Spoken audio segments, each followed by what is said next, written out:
अस्सलाम वालेकुम एवरीवन, मेरा नाम है नकवी। 10th क्लास के एग्ज़ाम बहुत ज़्यादा करीब आ चुके हैं और हम कोशिश कर रहे हैं कि डिफरेंट जो हेल्पिंग मटेरियल है हम अपने फेसबुक ग्रुप वगैरह में, अपने व्हाट्सएप चैनल और व्हाट्सएप ग्रुप्स के अंदर भी शेयर करते आ रहे हैं। अगर आपने अभी तक हमारा व्हाट्सएप चैनल, हमारा फेसबुक पेज लाइक नहीं किया तो जल्दी से जाकर उसको लाइक कीजिए, व्हाट्सएप चैनल को भी ज्वाइन कीजिए।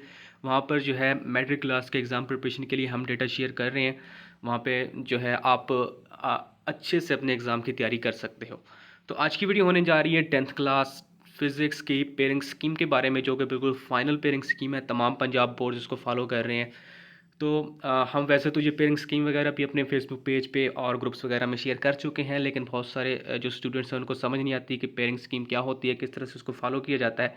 तो इसलिए हम वीडियो भी साथ साथ बना देते होते हैं। तो सबसे पहले हम बात कर लेते हैं मल्टीपल चॉइस क्वेश्चन, जिसे हम MCQs भी कहते हैं। तो आपके जो MCQs हैं वो कहाँ से बने हैं, कौन कौन से चैप्टर में से कितने MCQs आने हैं, उसके बारे में जानते हैं। तो यहाँ पर जो चैप्टर नंबर 10 है और 11 है, वहाँ से आपका एक एक MCQs आने वाला है और चैप्टर नंबर 12 में से 2 MCQs आएंगे। चैप्टर नंबर 13 में से एक MCQs, चैप्टर नंबर 14 में से 2 MCQs और 15 में से एक MCQs आने वाला है। इसी के साथ ही चैप्टर नंबर 16 में से 2 MCQs आएंगे और चैप्टर नंबर 17 और 18 में से एक एक MCQs आएगा।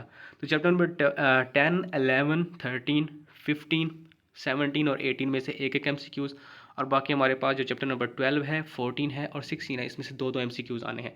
तो आपने MCQs की तैयारी किस तरह से करनी है, इस चीज़ को देखते हुए करनी है कि कौन सा चैप्टर MCQs के हवाले से इंपॉर्टेंट होने वाला है। इसके बाद हम बात कर लेते हैं जी शॉर्ट क्वेश्चंस के बारे में, कि आपके जो शॉर्ट क्वेश्चंस हैं कहाँ से आने हैं, कौन से चैप्टर इसमें बहुत ज़्यादा इंपॉर्टेंट है और आपने किस तरह से इनकी तैयारी करनी है।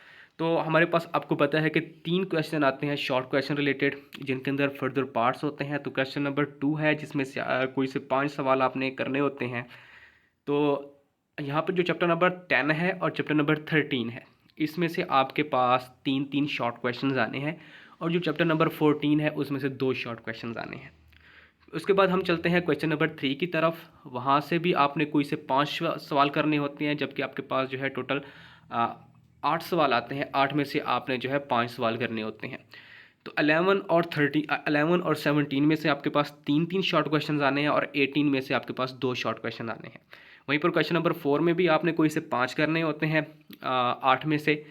तो यहाँ पर आपके पास चैप्टर नंबर 12 और 16 में से 3-3 शॉर्ट क्वेश्चन आने हैं, और जबकि चैप्टर नंबर 15 में से 2 शॉर्ट क्वेश्चन आने हैं। तो 16 में से आपके पास 2 MCQs भी आने हैं और 16 में आपके पास 3 क्या नाम है, आपके पास शॉर्ट क्वेश्चंस भी आने हैं।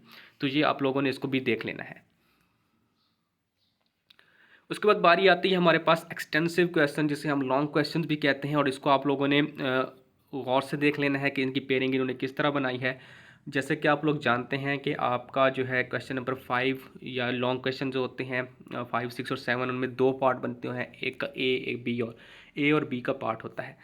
तो आपका ए और बी जो पार्ट बन सकता है वो चैप्टर नंबर 10, 13 और 14 इनकी पेयरिंग के साथ बन सकता है। तो आप लोगों ने गौर करना है इस बात पे कि चैप्टर नंबर 10, 13 और 14 इसकी पेयरिंग स्कीम जो है आपका क्वेश्चन नंबर 5 बनेगा। फिर आपका आ जाता है क्वेश्चन नंबर 6, 11, 17 और 18। 11, 17 और 18 भी आपका जो है इम्पॉर्टेंट है। इसमें से भी आपका जो है इन 3 चैप्टर्स को मिला के वो आपका जो है क्वेश्चन नंबर 6 बनाएंगे। फिर कि हम बात कर लेते हैं जी क्वेश्चन नंबर 7। क्वेश्चन नंबर 7 में भी ए और बी पार्ट होते हैं आपके पास। उसमें भी आपके पास जो चैप्टर होने वाले हैं वो 12, 15 और 16 है। इन 3 चैप्टर से आपका जो है ये क्वेश्चन नंबर 7 बन सकता है। ए और बी पार्ट दोनों ही न्यूमेरिकल या दोनों ही थ्योरी पूछे जा सकते हैं। बहुत सारे बच्चे समझते हैं कि नहीं, सिर्फ हमारे हमारे पास जो क्वेश्चन आएगा उसमें एक थ्योरी का होगा, एक न्यूमेरिकल का होता है। ऐसा भी नहीं हो सकता है कि आपके पास जो क्वेश्चन है उसमें दोनों ही पार्ट न्यूमेरिकल के भी हो सकते हैं और दोनों ही पार्ट थ्योरी के हो सकते हैं। तो किसी भी बाब से न्यूमेरिकल पूछा जा सकता है जो हर बोर्ड में मुख्तलिफ होगा। तो आप लोग आपने इन सब की जो जितने भी चैप्टर मौजूद हैं, इन तमाम चैप्टर्स के न्यूमेरिकल भी अच्छे से प्रिपेयर करने हैं और इनके जो लॉन्ग क्वेश्चन हैं उनको भी अच्छे से प्रिपेयर करना है।